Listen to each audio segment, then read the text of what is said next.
cute is this? I don't know if you can see. I love this. This is so good.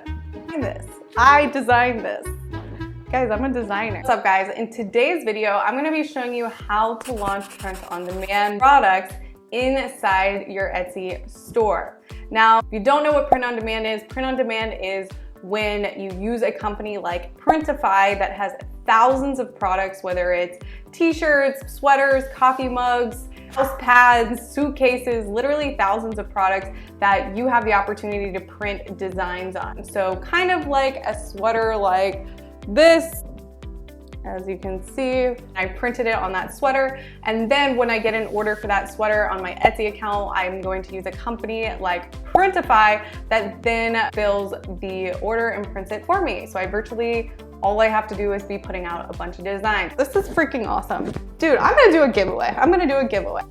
Stop right here. Giveaway opportunity right now. Comment your best piece of entrepreneur business advice in the comment section below. The best one is going to win your choice of design because I can now just order it. I can order another sample and ship it to you on here. In this video, I'm gonna be covering not only how to do R&D, which stands for research and development. Research part of this is researching product opportunities, finding my best case scenario keywords in keyword research, and also just figuring out what value propositions I need to build to make sure that when I produce my design, when I launch my Etsy listing, I'm producing competitive products before I even hit the marketplace. Development side of that, I'm gonna show you two options. I'm gonna be showing you a DIY option, so do it yourself, so how to produce designs yourself if you wanna be the designer. And then I'm gonna show you a second option of how you can actually outsource your designs if you fundamentally are not of a designer. Next part of this, I'm gonna be showing you how you can get the samples for your products. Obviously, you wanna know if what you're designing looks good on the product. I'm gonna do that for my own products, show you real time what they look like with Printify. And then finally, how to actually go about launching the listing on Etsy. And if you stay till the end, I'm gonna give you guys some key tips to really building a successful print-on-demand store. There's a few fundamentals that you need to understand before you get into the space of what really makes a successful print-on-demand store. So I'm gonna be covering all those.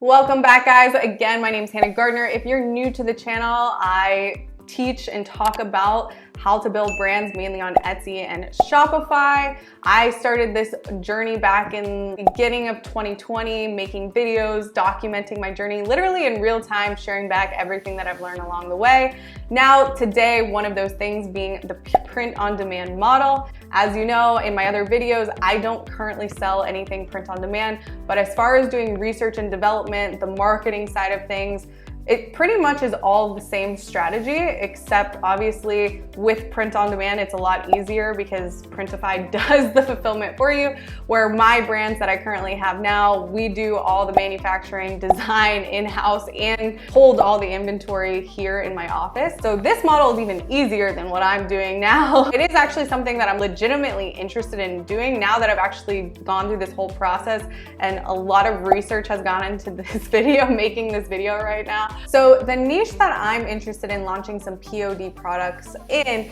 is, I guess you would call it like the girl boss niche, the ladypreneur, lady entrepreneur type of category. Really, really specific and really, really niche. Now, I've already done the product research for this. I've actually already created the designs. I'm just gonna be showing you now what I actually did and how to do it. I'm picking this niche, one, because I'm interested in it, which I always recommend that you go into a niche or category that you at least have some interest in, because I can guarantee you if you're chasing money, you're gonna get burnt out really, really fast. When it comes to the research part of this, the first thing that I would really do is go into something called eRank. And essentially what eRank is going to show you search volume for certain keywords on Etsy. So for instance, if I come up here and I type in girl boss in the search bar here, essentially eRank is going to shoot back to me average monthly searches for that keyword. So remember, your sales and not so much your success, but the amount of sales that you get in any niche are contingent on the amount of search volume you're getting for certain keywords.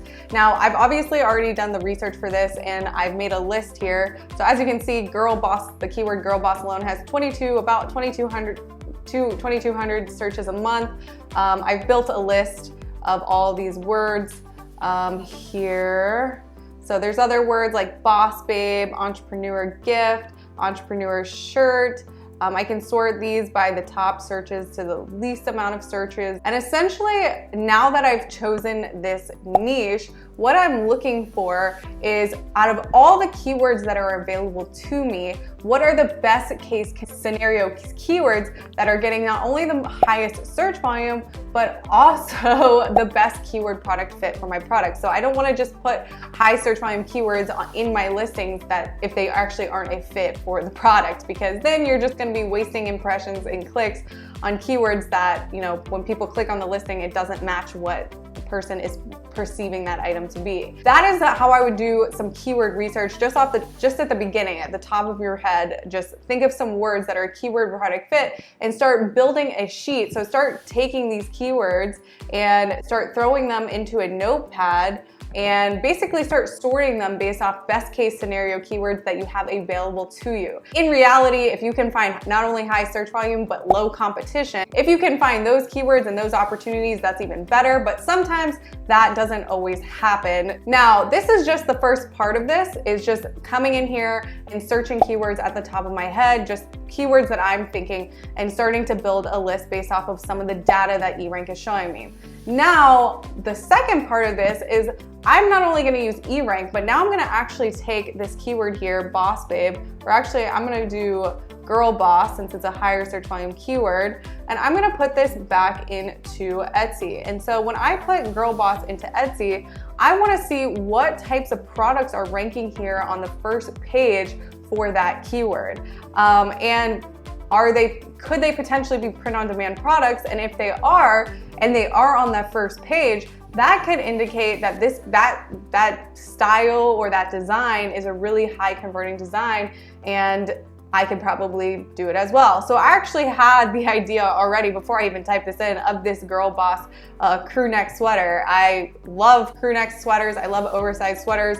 It's actually something that I would wear. And so I was really excited because when I typed in girl boss, there's right here off the bat, you can see there's 1, 2, 3 POD stores selling similar designs that I already had an idea for before I even started searching it. So what does that do? That validates that this actually could not only be a good keyword, but it could be a good product to launch based off what I'm seeing on the first page. One thing to note here is that once you type in a keyword into Etsy and you go back to that page, Etsy is going to biasly show you products and where they're going to be ranked. So I've already typed in the word girl boss here, and even though these 3 shirts and sweaters right here are showing up at the front, they're only showing in this first row now because I've already clicked on them. But when I did it for the first time, this one was on the first page, this guy was on the second page, and this one was also on the first page. So regardless, needless to say, they were still ranking on the first page before I search them. Now, what I would recommend you do if you are doing keyword research, make sure you do it in an incognito window. So you can come up here and go File, Incognito Window, and this puts you in a private tab. So then Etsy can't biasly show you product listings based off what you previously viewed. I want to just mention, if you are somebody that is just open to kind of doing any niche, this amount of search volume, girl boss really is kind of the best keyword that I found when it comes to this listing. That is not a huge amount of search volume. And Hannah, me doing this, I know going into this, I'm probably not going to make an enormous amount of sales just based off running Etsy ads alone with this product. And why is that? That's because the search volume for this this product is not very high. Having the highest keyword being available to me, only 2,200 search volume, that's not a lot, and that's okay. That's not to say that you shouldn't try to go for those opportunities, but you just have to know that you may not make the sales that you want, or you shouldn't have high expectations of making, say, you know, $5,000 a month from this listing. Not to say that that couldn't happen in the future, but if I was really gonna, you know, try to chase products based off search volume, I would probably go for, you know, a niche or a category where the best keyword or the highest keywords probably in the 10, 15 to 20,000 search volume range. That just indicates that more people are searching for that niche, searching for those types of products, and you have the potential to make more sales if you get your listings ranked to the top. With that being said, I'm picking this niche because it aligns with my brand and the Bosscom store that I've built, that I'm coaching, online coaching students on Etsy and Shopify. If you don't know what Bosscom is my e-commerce success storefront, which the link is below, where I have case studies, other products that you can buy that help further your education here in the e-commerce space. And my traffic may or may not be coming from my YouTube channel, so I wouldn't just be relying on the Etsy search volume for this product. The next part of this, now that I've done some keyword research with eRank, I started building my list. I'm gonna see who is at the top, who is my competitors, what does their designs look like, what is their price point, what does their photography look like, what are their variation options. I would study all of those things to see if I can at least create a competitive listing, like meet them where they're at or even beat them. Before we did this and we actually found this listing, the only way we were finding keywords was just basically off the top of my head and just searching keywords that I think. Now, the second part of doing keyword research, as you're now further analyzing your competition, I use something called Everbee. Everbee is a Chrome extension. You can see it on the side here. And what Everbee does, when I click this little bee here, it's actually gonna show me the tags that they have in their listing.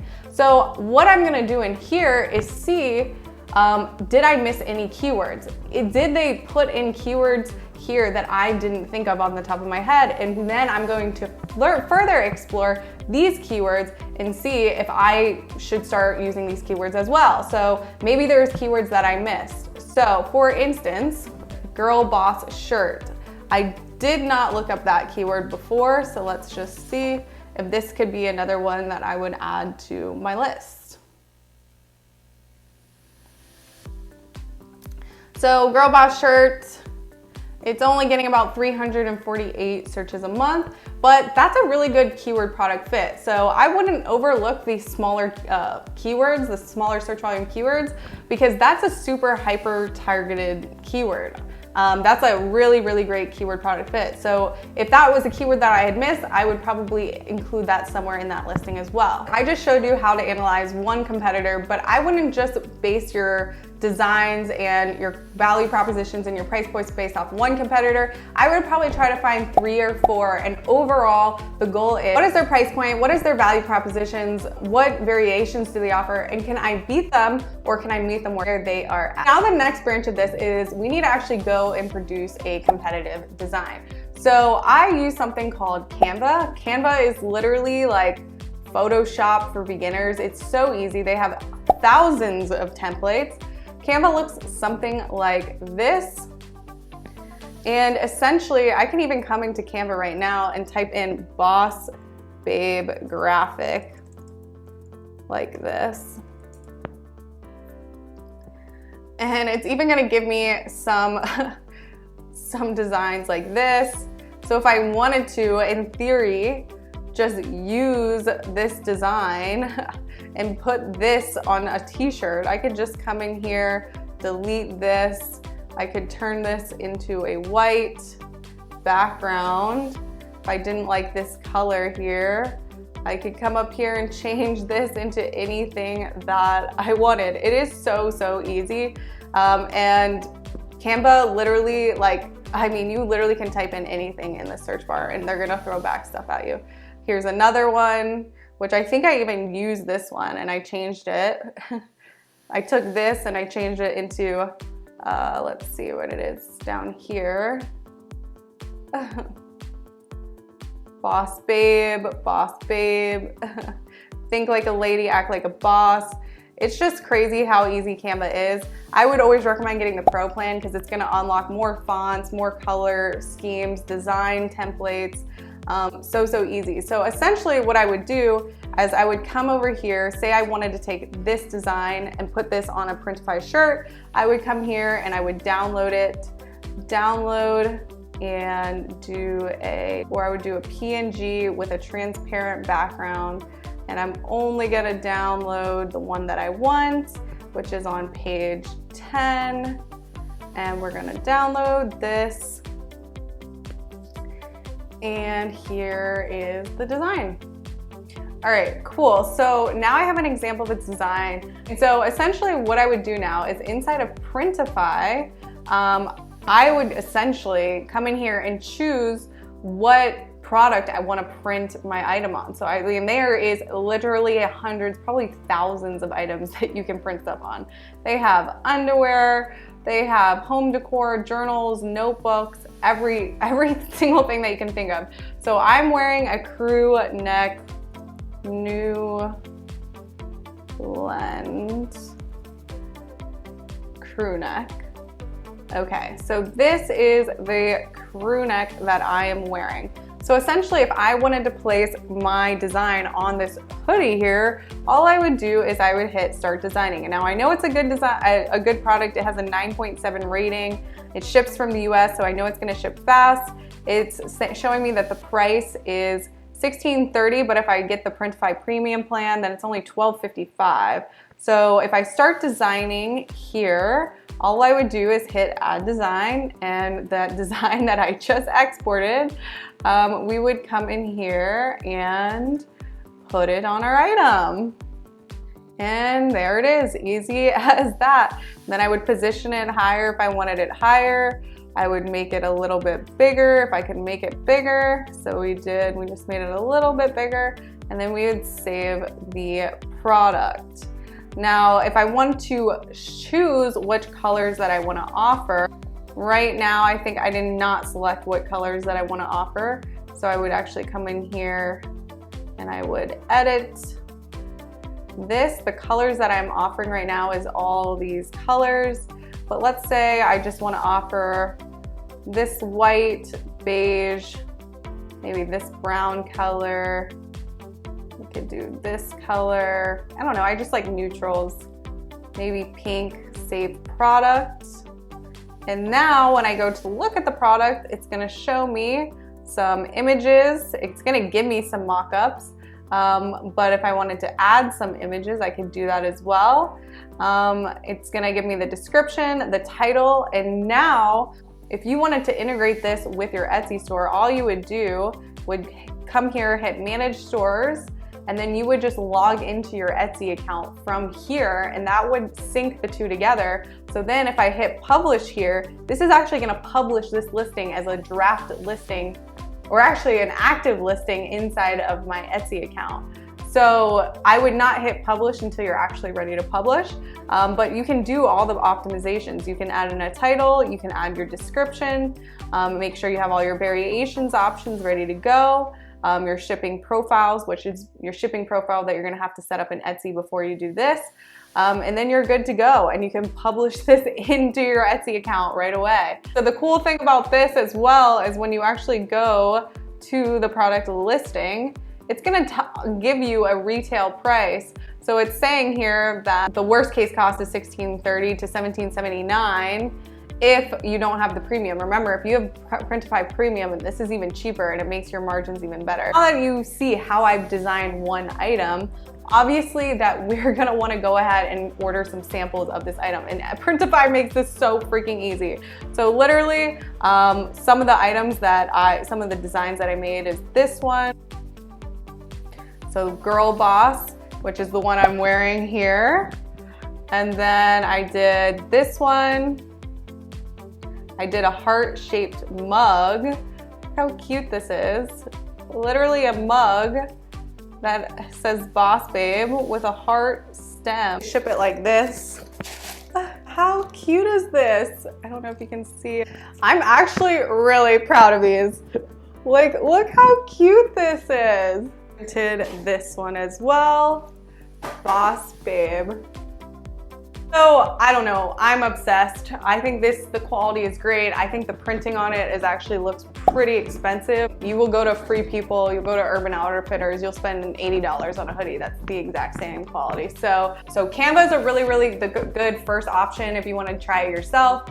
Now, if you don't, there is something called Fiverr where you can hire freelancers and you can actually in-house hire a graphic designer to be pushing out designs for you all the time. Now, the trick with Fiverr is one, make sure that whoever you hire has really good reviews, and two, make sure that the people that you're hire are not just using templates from Canva, unless you don't care because they're putting the templates together for you and you don't have to do anything. But that's the alternative that I would say.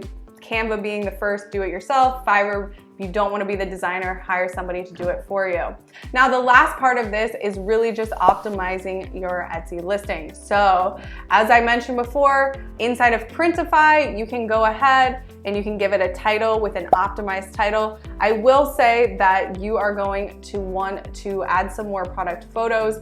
Now, a lot of people, what they do, like this image here, like that's just a mock-up image. So you can actually buy better mock-ups from different websites. I will link some options below, just based off of some of my students, what they've shared with me. There's a lot of places that you can go and buy mock-ups. And essentially it's just pictures of people in a more lifestyle setting. And then, you can place your design on their shirt because they're just wearing a blank. That's what these are called. They're called blanks. And you can, repurpose that photo every time. Then once you do that, you have some awesome product photography. You can go ahead, optimize that listing, and then launch it on to your Etsy store. As I promised, bonus tips. What I've seen with the most successful print-on-demand stores are, one, they have many designs. It's not like they just launched 15, 20 designs and they have a six-figure store. The most successful print-on-demand stores, because the barrier of entry is so low, meaning this business model is relatively easy compared to like what I do, which is manufacturing, holding inventory, sourcing materials, very lengthy process to get product development done. Because this barrier of entry is so low, meaning all that product development is done for you by Printify. You don't actually have to sit there and print stuff and have machine problems with your machine that prints onto the materials, all this stuff, right? Because that entry is so low, there's a lot more competition arising. That doesn't mean that you cannot be successful. That just means that you need to constantly be launching new designs. And out of maybe every 100 designs that you launch, you may only have a handful of winners that actually become best sellers. So it's really important that you're doing that keyword research, seeing where the opportunities are, looking at your competitors, seeing what their value propositions are, and beating them. I'm not saying to copy, I'm saying to become more creative, create more aesthetically pleasing listings than your competition. I would never recommend to copy anyone's listing. It's super annoying, and that's just part of e-commerce. That's what it is. Like, I've literally had people take my designs, actually Chinese manufacturers take my designs and mass produce them, and I found my product and my product images like on Amazon, and it was like completely out of my control. The moral of the story is the most successful print-on-demand sellers are constantly launching new designs, if not hundreds, thousands of designs. So you cannot come into this with the expectations that you just put up 20, 30 listings and, oh, well, it didn't work. No, you need to be launching all the time. So with that being said, you have to be ready to spend money on marketing. E-commerce, Etsy is becoming more pay to play every single day. So you want to be spending max budget allowance on Etsy and your Etsy ads as fast as possible. And that means, yes, in the beginning, you may be going very negative before you see a profit. But again, it's pay to play. You're investing in your business. It's essential to do that, to be able to outbid your competitors to get to the top. Another thing that I've noted with a lot of print-on-demand sellers, they do tend to get pretty lazy with their listings. They do go and buy really nice, beautiful stock images to put their designs on, some models or whatever that have a blank shirt on and put their design on. That's really, really essential. So lifestyle photography, one, converts way better. Lifestyle photography meaning this instead of this. Obviously lifestyle photography, we know that converts better on Etsy. This is not like Amazon where this tends to convert better. But with that being said, one thing that I did note is that Etsy POD sellers are getting very lazy and just heavily depending on the stock images, where I would recommend to you, if you want to take your listings to the next level, actually order a sample and take some video content, even if it's just on your phone, to differentiate yourself or really beat your Etsy competitors that are lazy. Go ahead and shoot some video content. It's the most converting type of content that's out there now that there's TikTok and YouTube and everyone wants video. That's just the moral of the story. So take that extra step, put a little bit more time, energy, and maybe some money into your store and get some video content. Those were my last final bonus tips when it comes to starting your POD store. That concludes this video. If you got any value out of this video, make sure you give it a thumbs up. Remember, if you want to win one of my designs, go ahead, drop your best piece of business advice below. See you guys in the next video. So cute. Like, this would be such a good gift.